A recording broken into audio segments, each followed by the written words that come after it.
요즘엔 이혼을 참 많이 합니다. 인연을 너무나 쉽게 끊어버리곤 합니다.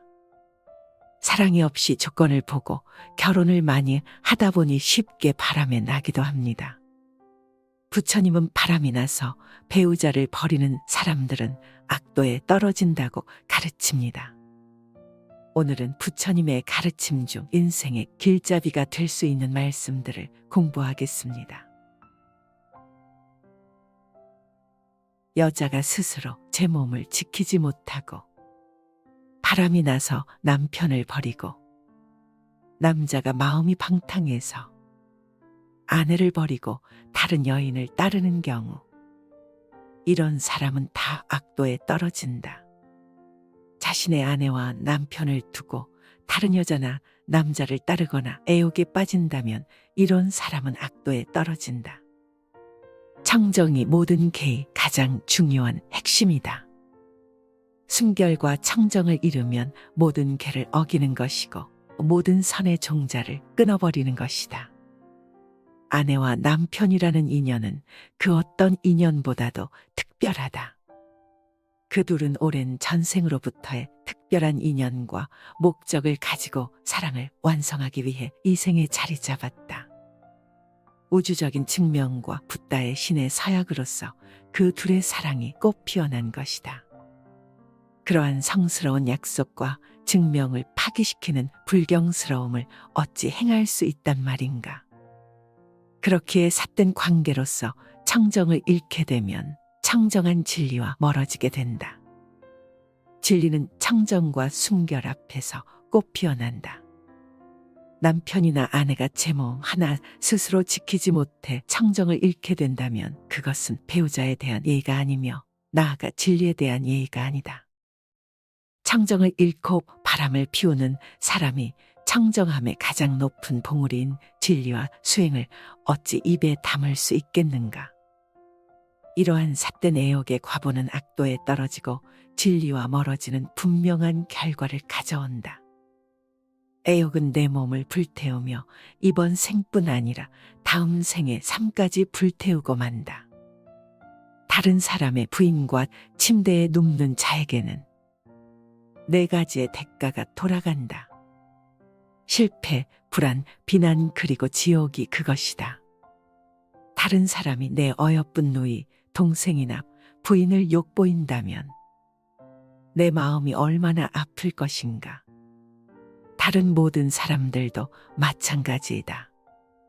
그러므로 수행자는 목숨을 잃는 한이 있어도 남의 여인에 대해 그릇된 생각이나 더럽혀진 마음을 일으키지 않아야 한다. 어찌 사악한 사움에 이를 생각이나 하겠는가. 이 세상에서 가장 청정하지 못한 행위 사움이다. 다른 사람이 내 어여쁜 누이, 동생이나 부인 혹은 자식을 욕보인다면 과연 나의 마음은 어떠할까를 생각해 본다면 어찌 다른 사람을 욕보일 수 있겠는가. 내가 한 번 사움하게 되면 그것은 분명하게 과보를 맺는다. 다음 생에 내가 그대로 삿된 음행을 상대로부터 당한다거나 내 부인, 형제, 누이, 자식이 다른 이로 하여금 당하게 될 수 있는 것이다.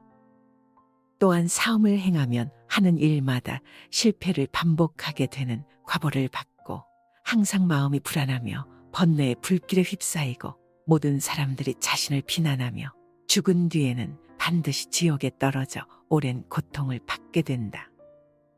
또한 청정하지 못한 사움을 행한 자는 청정한 부처님 진리의 가르침에서 점차 멀어져 간다. 진리와의 인연이 자꾸 멀어지고 삿된 생각과 삿된 사상만이 그림자처럼 맴돈다. 이 세상에서 사움만큼 청정하지 못하며 더럽고 부정한 것이 없다. 어찌 사움을 할 것인가. 수행자라면 목숨을 잃는 한이 있더라도 남의 이성에 대해 그릇된 생각이나 더럽혀진 마음을 일으켜서는 안 된다. 하물며 몸으로서 어찌 사움을 행하겠는가. 정말 중요한 것은 사랑이다. 참된 사랑에는 삿된 것이 끼어들 여지가 없다. 내 안에 사랑이 깊고 모든 존재에 대한 사랑이 충만하다면 사음을 행하거나 타인을 욕보이는 행동은 입에도 담을 수 없을 것이다. 사랑이 있으면 거기에 순결이 있고 맑음이 있으며 투명한 정신이 깃든다. 모든 남자는 나의 아버지이며 모든 여인은 나의 어머니로 알아라. 부모님은 세세생생 나를 낳아서 나로 하여금 도를 배우게 하심으로 이제 깨달음을 얻는 것은 다 부모님의 은혜이니 사람이 도를 배우고자 하면 먼저 효도로서 정진하지 않으면 안 된다. 부모를 효도로서 섬기는 데서 오는 과보는 보살이 받는 과보와 동등하다.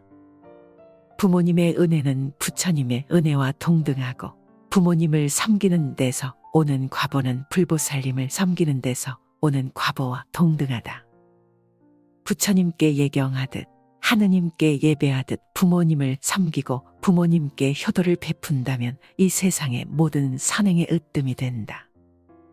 부모님이야말로 지금의 나를 있게 한 뿌리이며 근원적인 인연이기 때문이다. 부모님이나 부부, 자식처럼 나와 가까운 인연은 곧 내 안에 업이 투영된 관계라고 볼 수 있다. 그들 속에서 나를 볼 수 있어야 한다. 그들과 나와의 관계는 곧 내 안에 업을 녹이는 공부이기도 하고 나 자신을 성장시켜가는 마음 공부의 생생한 현장이다. 업장 소멸에 열린 장이 바로 가족이여 부모다. 그렇게 부모에 대한 효도야말로 우주적인 순리를 따르는 수행이요 자비의 시작이다. 부모님과의 관계가 바르지 못하다면 그 첫 단추가 나머지 사회생활의 모든 단추를 흐트러지게 만든다. 가족과의 관계 그 기초 위에서 모든 타인들과의 인연이 성숙되어 가는 것이다. 특히 효도는 모든 자비와 지혜의 첫 단추와도 같다. 그래서 부모님을 공경하는 것은 곧 부처님을 공경하는 것과 같다고 하는 것이다. 부모님처럼 가장 가까운 인연을 소중하게 간직할 수 있어야 한다. 가장 가까운 인연이야말로 내 업의 나툼이니 부모님과의 관계가 껄끄럽고 아름답지 못하다면 그것은 부모님과의 닦아야 할 업이 많은 연유이다. 부모님을 잘 섬기고 부모님께 효도하라. 그것이 업장 소멸의 매우 빠른 길이고 모든 공덕이 그로 인해 시작된다. 6가지 집착이 있기 때문에 온갖 재물을 탕진하고 악도에 들어가게 된다. 6가지란 무엇인가? 첫째는 술을 좋아하여 놀아나는 일이요. 둘째는 불시에 남의 여인의 방에 드나드는 일이요. 셋째는 도박에 빠지는 일이요. 넷째는 쾌락을 지나치게 좋아하는 일이요. 다섯째는 나쁜 법과 사귐이요. 여섯째는 게으름을 피우는 일이니라. 6가지 집착하는 바가 있기 때문에 가난해지며 악도에 들어간다. 첫째는 술에 너무 집착하며 놀아나는 것으로 술과 유의를 좋아하면 재산을 잃을 뿐더러 지혜와 정신까지도 잃게 된다. 둘째는 성적인 욕망과 집착으로 남의 여인과 잠자리를 함께하는 것으로 술과 이성의 욕망이야말로 가난해지는 2가지 삿된 욕망이다. 셋째는 도박에 빠지는 것이니 오늘날에는 복권, 경마, 주식, 투기 등 정직한 노력 없이 허망한 하룻밤에 대박을 꿈꾸는 모든 것들을 포함한다. 넷째는 지나치게 쾌락을 좋아하여 항상 노래 부르고 춤추며 놀기를 좋아하는 것으로 정신이 맑지 못하여 바깥에 쾌락적인 향락에만 빠져 있다면 가난해지는 것은 당연하다. 다섯째는 나쁜 법과 사귀는 것으로 나쁜 벗이란 정직한 노동의 대가를 싫어하며 잘못된 방법으로 돈을 모으기를 좋아하고 마땅히 돈을 위해 친구에게도 사기를 칠 수 있는 사람이다. 6번째는 게으름을 피우는 것이니 성실하게 정진하지 않는 게으름뱅이에게 가난이 오는 것은 당연하다 할 것이다. 이 6가지 때문에 사람은 온갖 재물을 탕진하고 악도에 들어가게 된다고 한다. 가난한 사람이 부자가 되고 싶고 돈을 벌고 싶다면 돈에 대한 집착으로 너무 돈에 얽매여서는 안 된다. 오히려 돈에 대한 집착을 놓아버리고 이상의 6가지에 대한 집착을 버려야 한다. 이상의 6가지 삿된 행위만 말고 청정하게 정화되어 바뀔 수 있다면 현생에서 부자가 되는 것도 어려운 일이 아니다. 술, 이성, 도박, 놀이, 나쁜 벗, 게으름 이 6가지를 버리면 저절로 부유한 풍요의 것들이 내게 깃든다. 지나간 일에 대해 집착하지 않고 미래에 대해 근심하지 않는다. 현재에 얻어야 할 것만을 따라 바른 지혜로 최선을 다할 뿐 다른 생각을 하지 않는다. 미래를 향해 마음을 달리고 과거를 돌아보며 근심 걱정하는 것은 마치 우박이 초목을 때리는 듯 어리석음의 불로 스스로를 태우는 것이다. 오지도 않은 미래를 향해 마음을 애태우고 이미 지나간 과거를 돌아보며 근심 걱정하는 것은 어리석음의 불로 스스로를 태우는 것.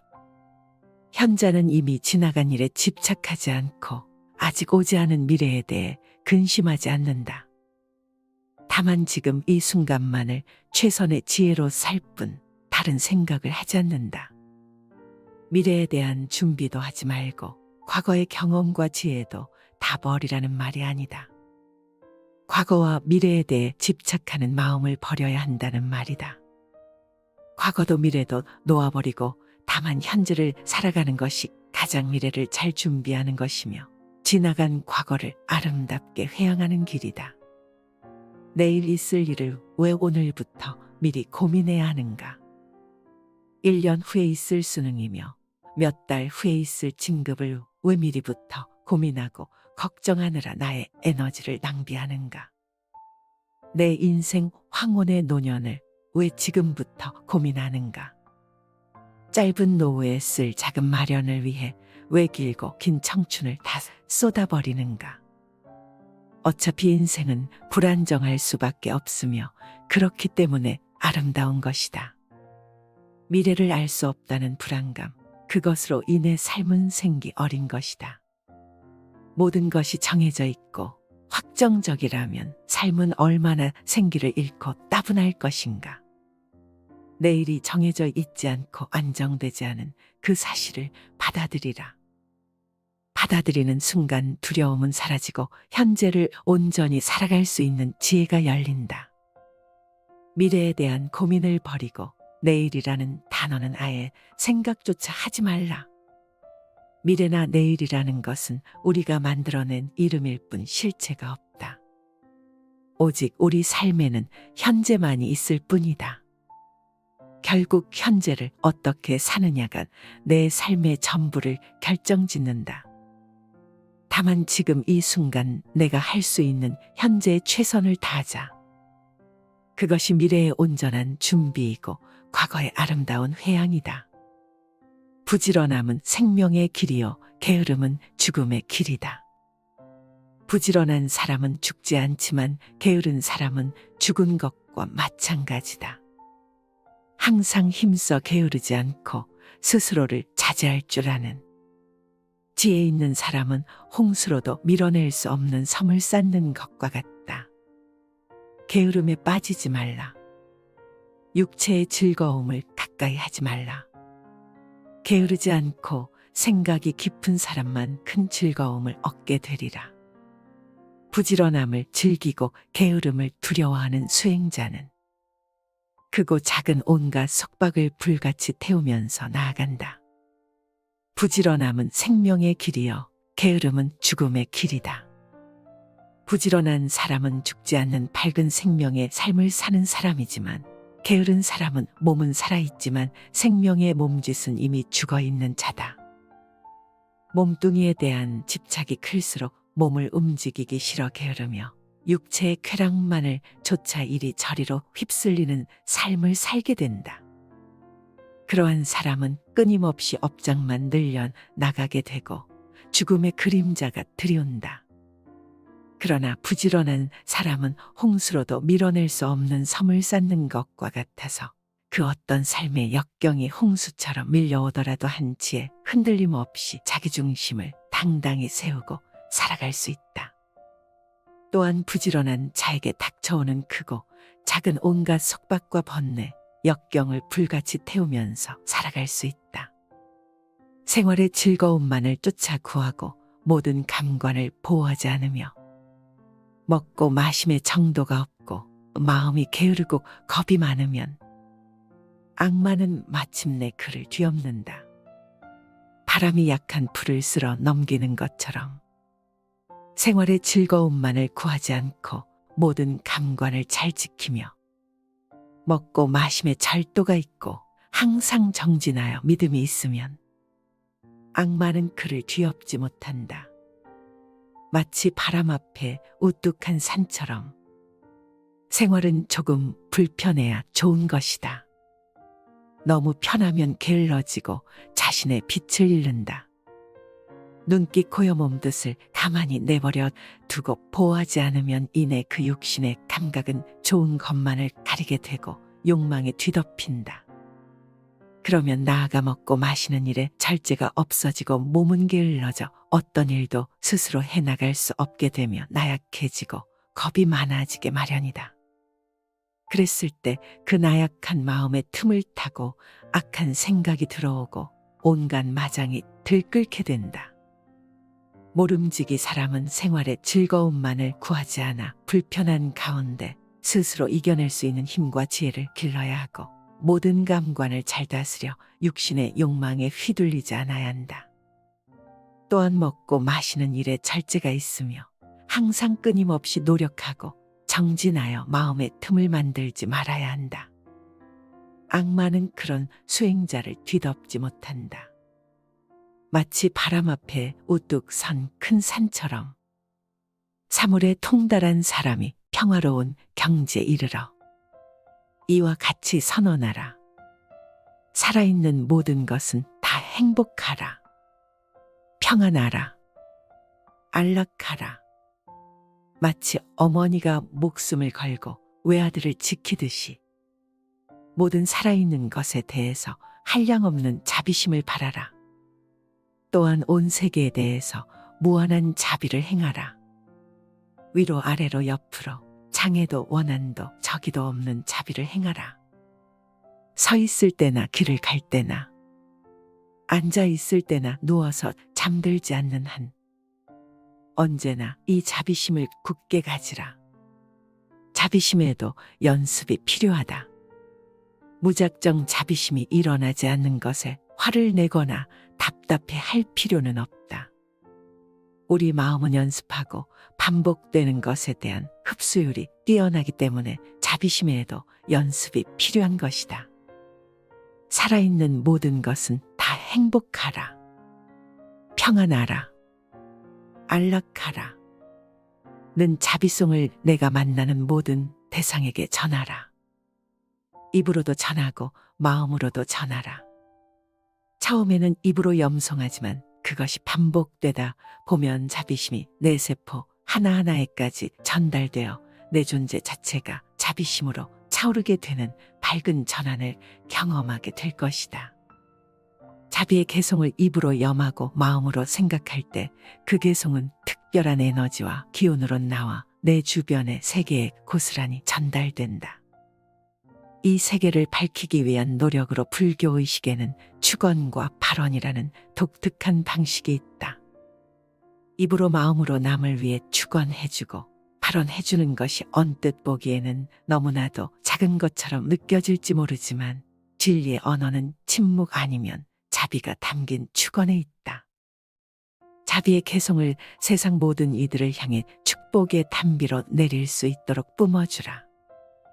자비심이야말로 모든 이들이 실천해야 할 가장 중요한 진리의 덕목이다. 일체 모든 존재에게 한량없는 자비의 마음을 바라라. 살아있는 모든 것은 다 행복하라. 평안하라. 안락하라. 나는 자비의 개성을 늘 잊지 말고 내가 만나는 모든 존재들을 향해 나누어 주라. 이 한마디 개성을 읊을 땐 내 마음은 한없는 자비로 넘치며 내 주인은 자비의 광명으로 물결친다. 온 세계를 향해 한량없는 자비심을 내라. 여자가 스스로 제 몸을 지키지 못하고 바람이 나서 남편을 버리고 남자가 마음이 방탕해서 아내를 버리고 다른 여인을 따르는 경우 이런 사람은 다 악도에 떨어진다. 자신의 아내와 남편을 두고 다른 여자나 남자를 따르거나 애욕에 빠진다면 이런 사람은 악도에 떨어진다. 청정이 모든 계의 가장 중요한 핵심이다. 순결과 청정을 잃으면 모든 계를 어기는 것이고 모든 선의 종자를 끊어버리는 것이다. 아내와 남편이라는 인연은 그 어떤 인연보다도 특별하다. 그 둘은 오랜 전생으로부터의 특별한 인연과 목적을 가지고 사랑을 완성하기 위해 이 생에 자리 잡았다. 우주적인 측면과 붓다의 신의 서약으로서 그 둘의 사랑이 꽃 피어난 것이다. 그러한 성스러운 약속과 증명을 파기시키는 불경스러움을 어찌 행할 수 있단 말인가. 그렇기에 삿된 관계로서 청정을 잃게 되면 청정한 진리와 멀어지게 된다. 진리는 청정과 순결 앞에서 꽃 피어난다. 남편이나 아내가 제 몸 하나 스스로 지키지 못해 청정을 잃게 된다면 그것은 배우자에 대한 예의가 아니며 나아가 진리에 대한 예의가 아니다. 청정을 잃고 바람을 피우는 사람이 청정함의 가장 높은 봉우리인 진리와 수행을 어찌 입에 담을 수 있겠는가. 이러한 삿된 애욕의 과보는 악도에 떨어지고 진리와 멀어지는 분명한 결과를 가져온다. 애욕은 내 몸을 불태우며 이번 생뿐 아니라 다음 생의 삶까지 불태우고 만다. 다른 사람의 부인과 침대에 눕는 자에게는 네 가지의 대가가 돌아간다. 실패, 불안, 비난 그리고 지옥이 그것이다. 다른 사람이 내 어여쁜 누이, 동생이나 부인을 욕보인다면 내 마음이 얼마나 아플 것인가. 다른 모든 사람들도 마찬가지이다. 그러므로 수행자는 목숨을 잃는 한이 있어도 남의 여인에 대해 그릇된 생각이나 더럽혀진 마음을 일으키지 않아야 한다. 어찌 사악한 사움에 이를 생각이나 하겠는가. 이 세상에서 가장 청정하지 못한 행위 사움이다. 다른 사람이 내 어여쁜 누이, 동생이나 부인 혹은 자식을 욕보인다면 과연 나의 마음은 어떠할까를 생각해 본다면 어찌 다른 사람을 욕보일 수 있겠는가. 내가 한 번 사움하게 되면 그것은 분명하게 과보를 맺는다. 다음 생에 내가 그대로 삿된 음행을 상대로부터 당한다거나 내 부인, 형제, 누이, 자식이 다른 이로 하여금 당하게 될 수 있는 것이다. 또한 사움을 행하면 하는 일마다 실패를 반복하게 되는 과보를 받고 항상 마음이 불안하며 번뇌의 불길에 휩싸이고 모든 사람들이 자신을 비난하며 죽은 뒤에는 반드시 지옥에 떨어져 오랜 고통을 받게 된다. 또한 청정하지 못한 사움을 행한 자는 청정한 부처님 진리의 가르침에서 점차 멀어져 간다. 진리와의 인연이 자꾸 멀어지고 삿된 생각과 삿된 사상만이 그림자처럼 맴돈다. 이 세상에서 사움만큼 청정하지 못하며 더럽고 부정한 것이 없다. 어찌 사움을 할 것인가? 수행자라면 목숨을 잃는 한이 있더라도 남의 이성에 대해 그릇된 생각이나 더럽혀진 마음을 일으켜서는 안 된다. 하물며 몸으로서 어찌 사움을 행하겠는가? 정말 중요한 것은 사랑이다. 참된 사랑에는 삿된 것이 끼어들 여지가 없다. 내 안에 사랑이 깊고 모든 존재에 대한 사랑이 충만하다면 사움을 행하거나 타인을 욕보이는 행동은 입에도 담을 수 없을 것이다. 사랑이 있으면 거기에 순결이 있고 맑음이 있으며 투명한 정신이 깃든다. 모든 남자는 나의 아버지이며 모든 여인은 나의 어머니로 알아라. 부모님은 세세생생 나를 낳아서 나로 하여금 도를 배우게 하심으로 이제 깨달음을 얻는 것은 다 부모님의 은혜이니 사람이 도를 배우고자 하면 먼저 효도로서 정진하지 않으면 안 된다. 부모를 효도로서 섬기는 데서 오는 과보는 보살이 받는 과보와 동등하다. 부모님의 은혜는 부처님의 은혜와 동등하고 부모님을 섬기는 데서 오는 과보는 불보살님을 섬기는 데서 오는 과보와 동등하다. 부처님께 예경하듯 하느님께 예배하듯 부모님을 섬기고 부모님께 효도를 베푼다면 이 세상의 모든 선행의 으뜸이 된다. 부모님이야말로 지금의 나를 있게 한 뿌리이며 근원적인 인연이기 때문이다.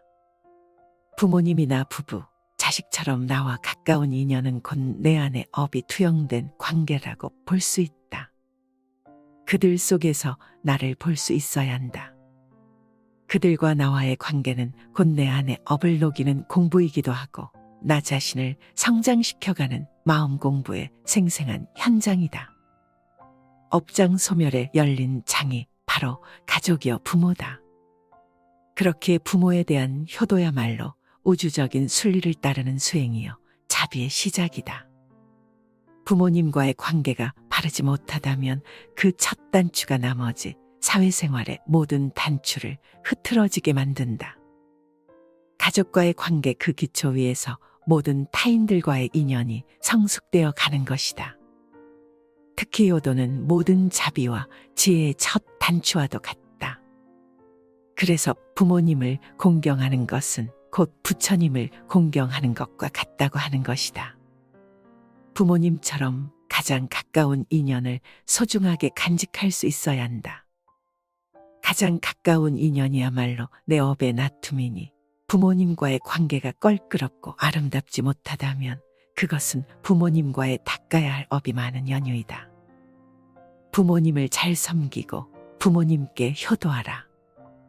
그것이 업장 소멸의 매우 빠른 길이고 모든 공덕이 그로 인해 시작된다.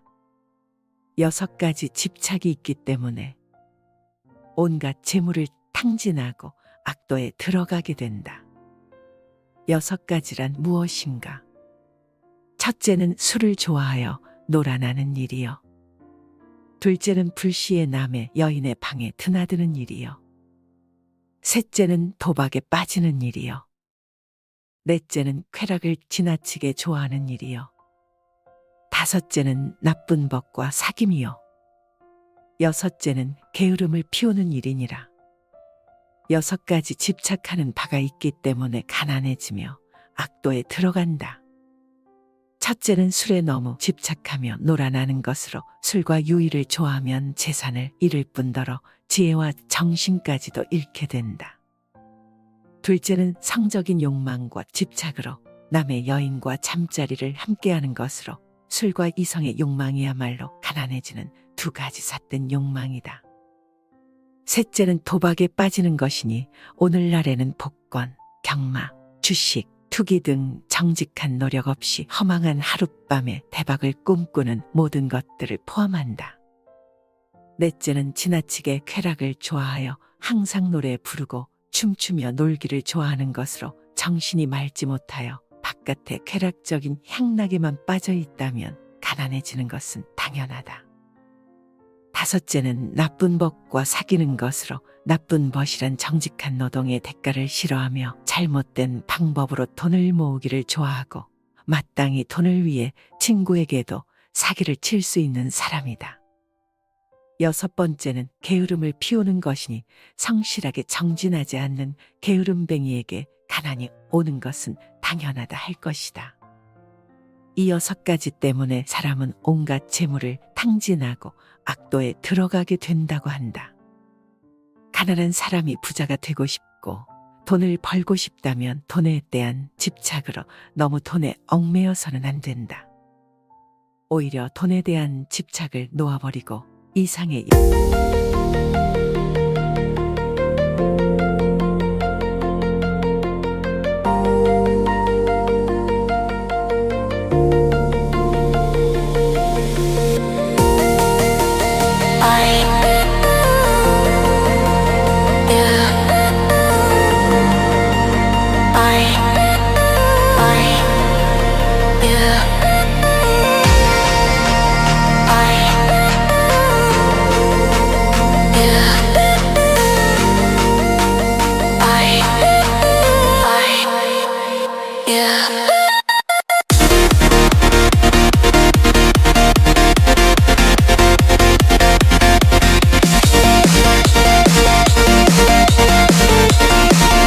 6가지에 대한 집착을 버려야 한다. 이상의 6가지 삿된 행위만 말고 청정하게 정화되어 바뀔 수 있다면 현생에서 부자가 되는 것도 어려운 일이 아니다. 술, 이성, 도박, 놀이, 나쁜 벗, 게으름, 이 6가지를 버리면 저절로 부유한 풍요의 것들이 내게 깃든다. 지나간 일에 대해 집착하지 않고 미래에 대해 근심하지 않는다. 현재에 얻어야 할 것만을 따라 바른 지혜로 최선을 다할 뿐 다른 생각을 하지 않는다. 미래를 향해 마음을 달리고 과거를 돌아보며 근심 걱정하는 것은 마치 우박이 초목을 때리는 듯 어리석음의 불로 스스로를 태우는 것이다. 오지도 않은 미래를 향해 마음을 애태우고 이미 지나간 과거를 돌아보며 근심 걱정하는 것은 어리석음의 불로 스스로를 태우는 것.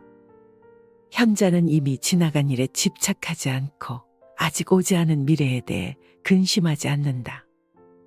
다만 지금 이 순간만을 최선의 지혜로 살 뿐 다른 생각을 하지 않는다. 미래에 대한 준비도 하지 말고 과거의 경험과 지혜도 다 버리라는 말이 아니다. 과거와 미래에 대해 집착하는 마음을 버려야 한다는 말이다. 과거도 미래도 놓아버리고 다만 현재를 살아가는 것이 가장 미래를 잘 준비하는 것이며 지나간 과거를 아름답게 회항하는 길이다. 내일 있을 일을 왜 오늘부터 미리 고민해야 하는가? 1년 후에 있을 수능이며 몇 달 후에 있을 진급을 왜 미리부터 고민하고 걱정하느라 나의 에너지를 낭비하는가? 내 인생 황혼의 노년을 왜 지금부터 고민하는가? 짧은 노후에 쓸 자금 마련을 위해 왜 길고 긴 청춘을 다 쏟아버리는가? 어차피 인생은 불안정할 수밖에 없으며 그렇기 때문에 아름다운 것이다. 미래를 알 수 없다는 불안감, 그것으로 인해 삶은 생기 어린 것이다. 모든 것이 정해져 있고 확정적이라면 삶은 얼마나 생기를 잃고 따분할 것인가. 내일이 정해져 있지 않고 안정되지 않은 그 사실을 받아들이라.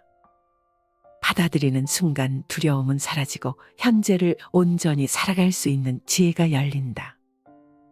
미래에 대한 고민을 버리고 내일이라는 단어는 아예 생각조차 하지 말라. 미래나 내일이라는 것은 우리가 만들어낸 이름일 뿐 실체가 없다. 오직 우리 삶에는 현재만이 있을 뿐이다. 결국 현재를 어떻게 사느냐가 내 삶의 전부를 결정짓는다. 다만 지금 이 순간 내가 할 수 있는 현재의 최선을 다하자. 그것이 미래의 온전한 준비이고 과거의 아름다운 회항이다. 부지런함은 생명의 길이요 게으름은 죽음의 길이다. 부지런한 사람은 죽지 않지만 게으른 사람은 죽은 것과 마찬가지다. 항상 힘써 게으르지 않고 스스로를 자제할 줄 아는 지혜 있는 사람은 홍수로도 밀어낼 수 없는 섬을 쌓는 것과 같다. 게으름에 빠지지 말라. 육체의 즐거움을 가까이 하지 말라. 게으르지 않고 생각이 깊은 사람만 큰 즐거움을 얻게 되리라. 부지런함을 즐기고 게으름을 두려워하는 수행자는 크고 작은 온갖 속박을 불같이 태우면서 나아간다. 부지런함은 생명의 길이요 게으름은 죽음의 길이다. 부지런한 사람은 죽지 않는 밝은 생명의 삶을 사는 사람이지만 게으른 사람은 몸은 살아있지만 생명의 몸짓은 이미 죽어있는 자다.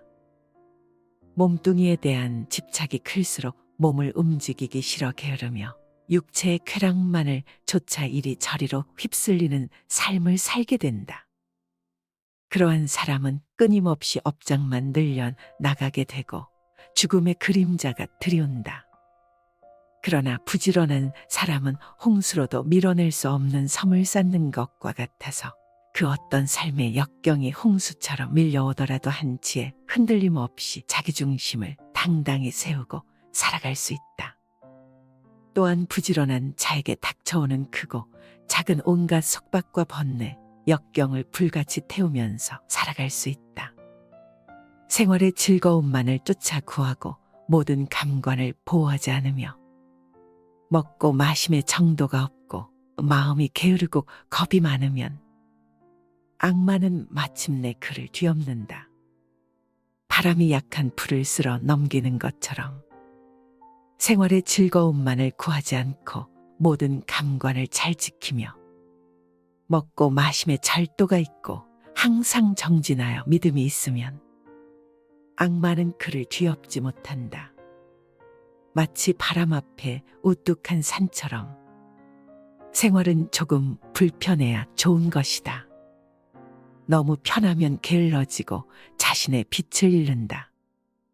눈기 코여 몸뜻을 가만히 내버려 두고 보호하지 않으면 이내 그 육신의 감각은 좋은 것만을 가리게 되고 욕망에 뒤덮인다.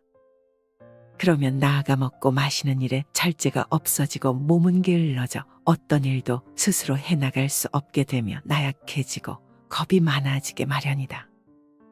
그랬을 때 그 나약한 마음에 틈을 타고 악한 생각이 들어오고 온갖 마장이 들끓게 된다. 모름지기 사람은 생활의 즐거움만을 구하지 않아 불편한 가운데 스스로 이겨낼 수 있는 힘과 지혜를 길러야 하고 모든 감관을 잘 다스려 육신의 욕망에 휘둘리지 않아야 한다. 또한 먹고 마시는 일에 절제가 있으며 항상 끊임없이 노력하고 정진하여 마음의 틈을 만들지 말아야 한다. 악마는 그런 수행자를 뒤덮지 못한다. 마치 바람 앞에 우뚝 선 큰 산처럼 사물에 통달한 사람이 평화로운 경지에 이르러 이와 같이 선언하라. 살아있는 모든 것은 다 행복하라. 평안하라. 안락하라. 마치 어머니가 목숨을 걸고 외아들을 지키듯이 모든 살아있는 것에 대해서 한량없는 자비심을 바라라. 또한 온 세계에 대해서 무한한 자비를 행하라. 위로 아래로 옆으로 장애도 원한도 저기도 없는 자비를 행하라. 서 있을 때나 길을 갈 때나 앉아 있을 때나 누워서 잠들지 않는 한 언제나 이 자비심을 굳게 가지라. 자비심에도 연습이 필요하다. 무작정 자비심이 일어나지 않는 것에 화를 내거나 답답해 할 필요는 없다. 우리 마음은 연습하고 반복되는 것에 대한 흡수율이 뛰어나기 때문에 자비심에도 연습이 필요한 것이다. 살아있는 모든 것은 다 행복하라. 평안하라. 안락하라. 는 자비송을 내가 만나는 모든 대상에게 전하라. 입으로도 전하고 마음으로도 전하라. 처음에는 입으로 염송하지만 그것이 반복되다 보면 자비심이 내 세포 하나하나에까지 전달되어 내 존재 자체가 자비심으로 차오르게 되는 밝은 전환을 경험하게 될 것이다. 자비의 개성을 입으로 염하고 마음으로 생각할 때 그 개성은 특별한 에너지와 기운으로 나와 내 주변의 세계에 고스란히 전달된다. 이 세계를 밝히기 위한 노력으로 불교의식에는 축언과 발언이라는 독특한 방식이 있다. 입으로 마음으로 남을 위해 축언해주고 발언해주는 것이 언뜻 보기에는 너무나도 작은 것처럼 느껴질지 모르지만 진리의 언어는 침묵 아니면 자비가 담긴 축언에 있다. 자비의 개성을 세상 모든 이들을 향해 축복의 단비로 내릴 수 있도록 뿜어주라. 자비심이야말로 모든 이들이 실천해야 할 가장 중요한 진리의 덕목이다. 일체 모든 존재에게 한량없는 자비의 마음을 바라라. 살아있는 모든 것은 다 행복하라. 평안하라. 안락하라. 나는 자비의 개성을 늘 잊지 말고 내가 만나는 모든 존재들을 향해 나누어 주라. 이 한마디 개성을 읊을 때 내 마음은 한없는 자비로 넘치며 내 주위는 자비의 광명으로 물결친다. 온 세계를 향해 한량없는 자비심을 내라. 여자가 스스로 제 몸을 지키지 못하고 바람이 나서 남편을 버리고 남자가 마음이 방탕해서 아내를 버리고 다른 여인을 따르는 경우 이런 사람은 다 악도에 떨어진다. 자신의 아내와 남편을 두고 다른 여자나 남자를 따르거나 애욕에 빠진다면 이런 사람은 악도에 떨어진다. 청정이 모든 계의 가장 중요한 핵심이다.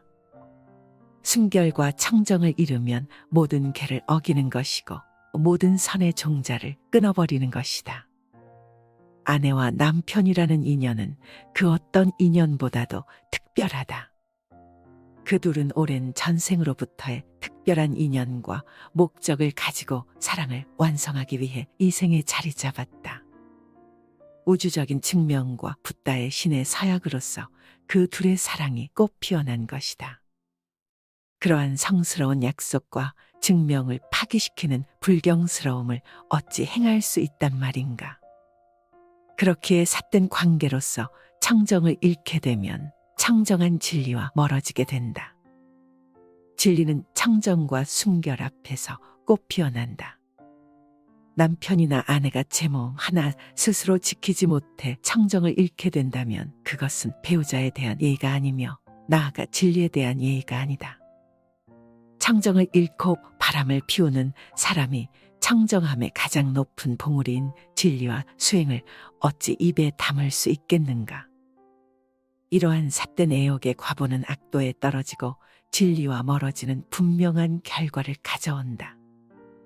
애욕은 내 몸을 불태우며 이번 생뿐 아니라 다음 생의 삶까지 불태우고 만다. 다른 사람의 부인과 침대에 눕는 자에게는 네 가지의 대가가 돌아간다. 실패, 불안, 비난 그리고 지옥이 그것이다.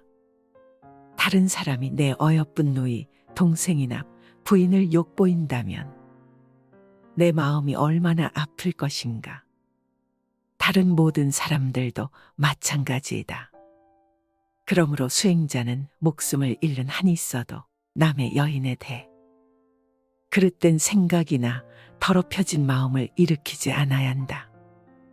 어찌 사악한 사움에 이를 생각이나 하겠는가. 이 세상에서 가장 청정하지 못한 행위 사움이다.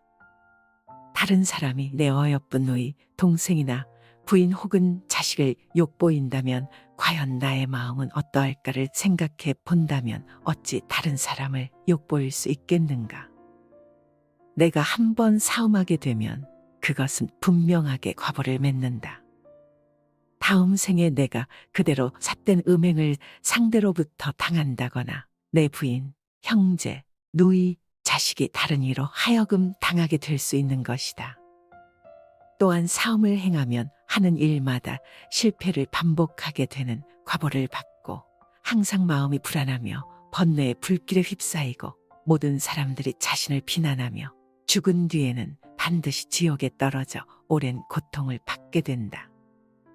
또한 청정하지 못한 사움을 행한 자는 청정한 부처님 진리의 가르침에서 점차 멀어져 간다.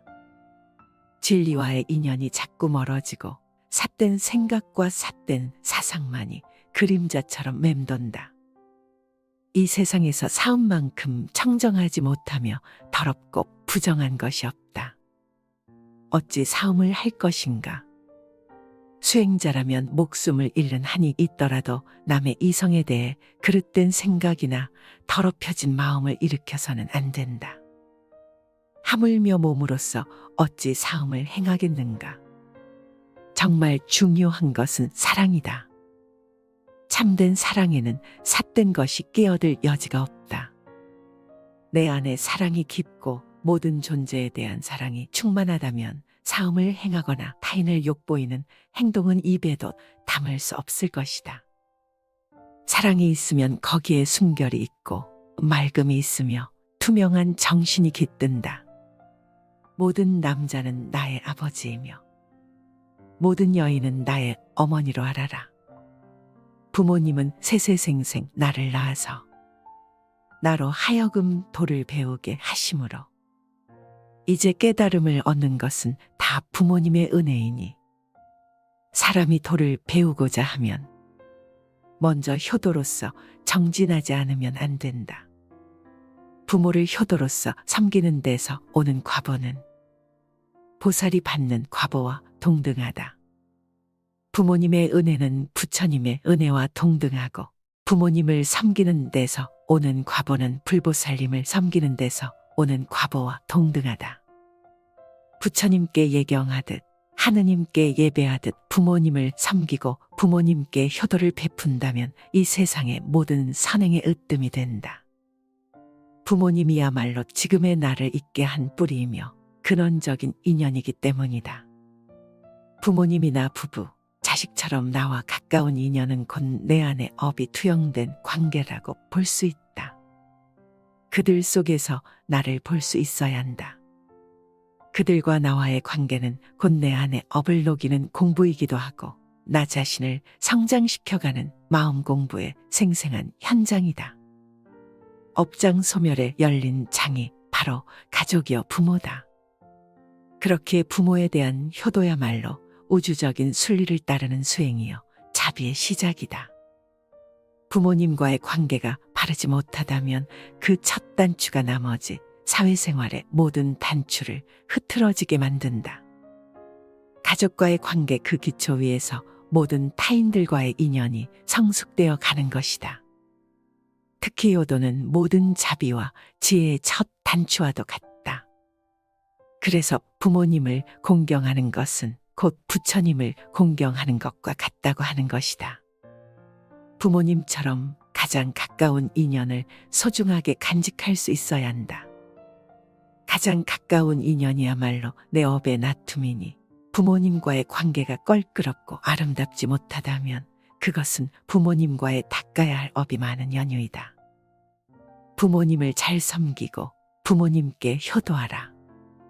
그것이 업장 소멸의 매우 빠른 길이고 모든 공덕이 그로 인해 시작된다.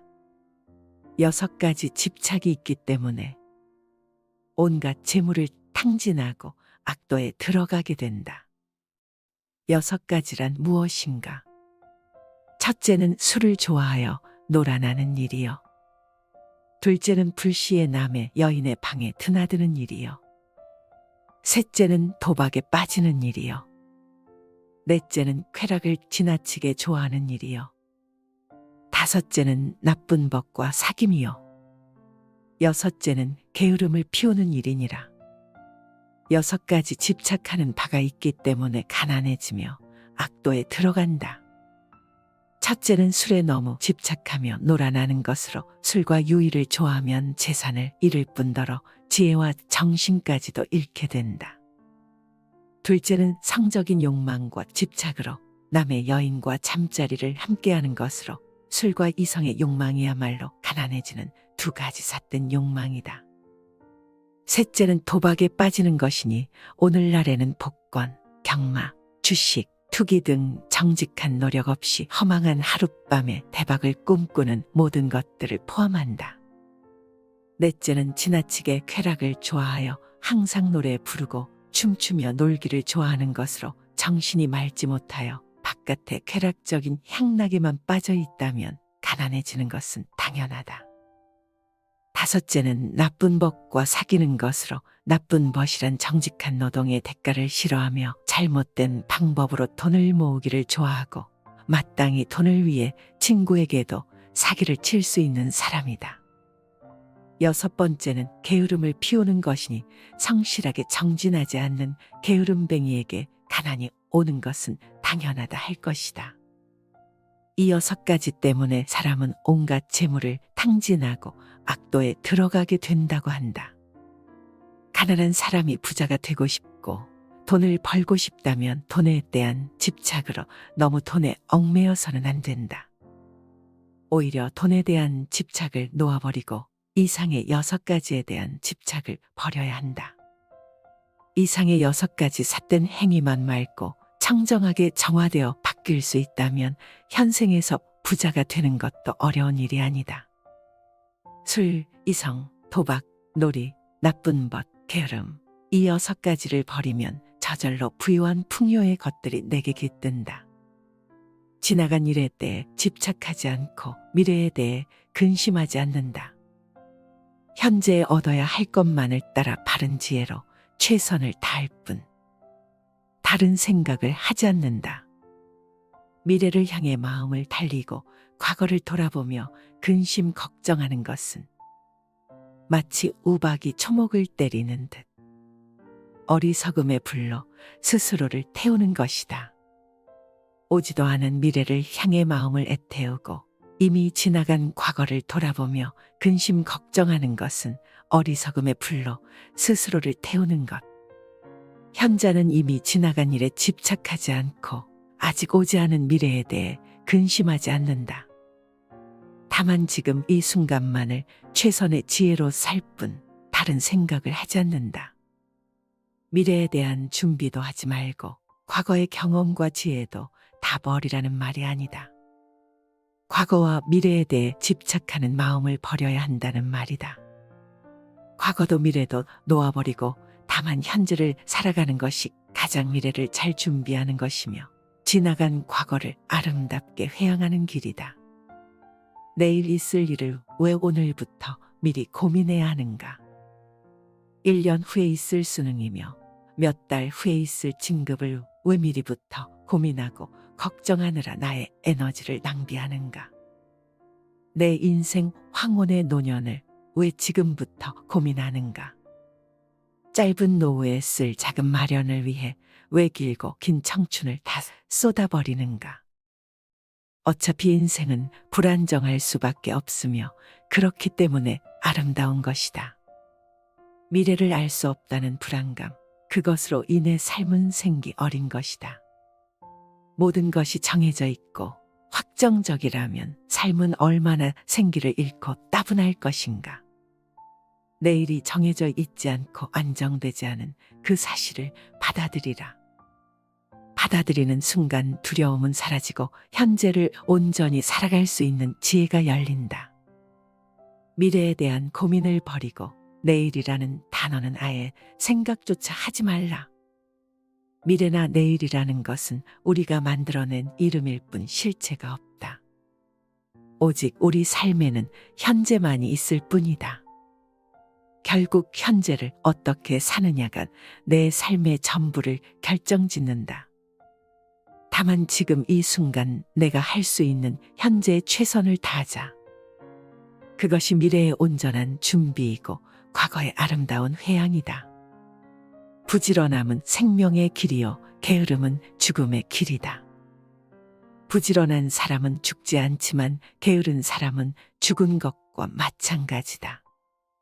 항상 힘써 게으르지 않고 스스로를 자제할 줄 아는 지혜 있는 사람은 홍수로도 밀어낼 수 없는 섬을 쌓는 것과 같다. 게으름에 빠지지 말라. 육체의 즐거움을 가까이 하지 말라. 게으르지 않고 생각이 깊은 사람만 큰 즐거움을 얻게 되리라. 부지런함을 즐기고 게으름을 두려워하는 수행자는 크고 작은 온갖 속박을 불같이 태우면서 나아간다. 부지런함은 생명의 길이요 게으름은 죽음의 길이다. 부지런한 사람은 죽지 않는 밝은 생명의 삶을 사는 사람이지만 게으른 사람은 몸은 살아있지만 생명의 몸짓은 이미 죽어있는 자다.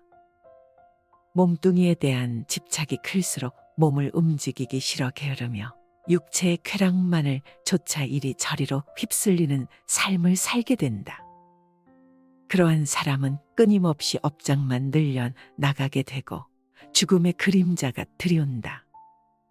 그러나 부지런한 사람은 홍수로도 밀어낼 수 없는 섬을 쌓는 것과 같아서 그 어떤 삶의 역경이 홍수처럼 밀려오더라도 한치의 흔들림 없이 자기 중심을 당당히 세우고 살아갈 수 있다.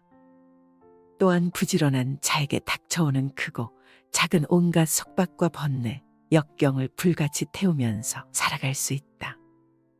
생활의 즐거움만을 쫓아 구하고 모든 감관을 보호하지 않으며 먹고 마심의 정도가 없고 마음이 게으르고 겁이 많으면 악마는 마침내 그를 뒤엎는다. 바람이 약한 풀을 쓸어 넘기는 것처럼 생활의 즐거움만을 구하지 않고 모든 감관을 잘 지키며 먹고 마심에 절도가 있고 항상 정진하여 믿음이 있으면 악마는 그를 뒤엎지 못한다. 마치 바람 앞에 우뚝한 산처럼 생활은 조금 불편해야 좋은 것이다. 너무 편하면 게을러지고 자신의 빛을 잃는다. 눈기 코여 몸뜻을 가만히 내버려 두고 보호하지 않으면 이내 그 육신의 감각은 좋은 것만을 가리게 되고 욕망에 뒤덮인다. 그러면 나아가 먹고 마시는 일에 절제가 없어지고 몸은 게을러져 어떤 일도 스스로 해나갈 수 없게 되며 나약해지고 겁이 많아지게 마련이다. 그랬을 때 그 나약한 마음에 틈을 타고 악한 생각이 들어오고 온갖 마장이 들끓게 된다. 모름지기 사람은 생활의 즐거움만을 구하지 않아 불편한 가운데 스스로 이겨낼 수 있는 힘과 지혜를 길러야 하고 모든 감관을 잘 다스려 육신의 욕망에 휘둘리지 않아야 한다. 또한 먹고 마시는 일에 절제가 있으며 항상 끊임없이 노력하고 정진하여 마음의 틈을 만들지 말아야 한다. 악마는 그런 수행자를 뒤덮지 못한다. 마치 바람 앞에 우뚝 선 큰 산처럼 사물에 통달한 사람이 평화로운 경지에 이르러 이와 같이 선언하라. 살아있는 모든 것은 다 행복하라. 평안하라. 안락하라. 마치 어머니가 목숨을 걸고 외아들을 지키듯이 모든 살아있는 것에 대해서 한량없는 자비심을 바라라. 또한 온 세계에 대해서 무한한 자비를 행하라. 위로 아래로 옆으로 장애도 원한도 저기도 없는 자비를 행하라. 서 있을 때나 길을 갈 때나 앉아 있을 때나 누워서 잠들지 않는 한 언제나 이 자비심을 굳게 가지라. 자비심에도 연습이 필요하다. 무작정 자비심이 일어나지 않는 것에 화를 내거나 답답해 할 필요는 없다. 우리 마음은 연습하고 반복되는 것에 대한 흡수율이 뛰어나기 때문에 자비심에도 연습이 필요한 것이다. 살아있는 모든 것은 다 행복하라. 평안하라. 안락하라. 는 자비송을 내가 만나는 모든 대상에게 전하라. 입으로도 전하고 마음으로도 전하라. 처음에는 입으로 염송하지만 그것이 반복되다 보면 자비심이 내 세포 하나하나에까지 전달되어 내 존재 자체가 자비심으로 차오르게 되는 밝은 전환을 경험하게 될 것이다. 자비의 개송을 입으로 염하고 마음으로 생각할 때 그 개송은 특별한 에너지와 기운으로 나와 내 주변의 세계에 고스란히 전달된다. 이 세계를 밝히기 위한 노력으로 불교의식에는 축언과 발언이라는 독특한 방식이 있다. 입으로 마음으로 남을 위해 축언해주고 발언해주는 것이 언뜻 보기에는 너무나도 작은 것처럼 느껴질지 모르지만 진리의 언어는 침묵 아니면 자비가 담긴 축언에 있다. 자비의 개송을 세상 모든 이들을 향해 축복의 단비로 내릴 수 있도록 뿜어주라. 자비심이야말로 모든 이들이 실천해야 할 가장 중요한 진리의 덕목이다. 일체 모든 존재에게 한량없는 자비의 마음을 바라라. 살아있는 모든 것은 다 행복하라. 평안하라. 안락하라. 라는 자비의 개송을 늘 잊지 말고 내가 만나는 모든 존재들을 향해 나누어 주라. 이 한마디 개송을 읊을 때 내 마음은 한없는 자비로 넘치며 내 주위는 자비의 광명으로 물결친다. 온 세계를 향해 한량없는 자비심을 내라.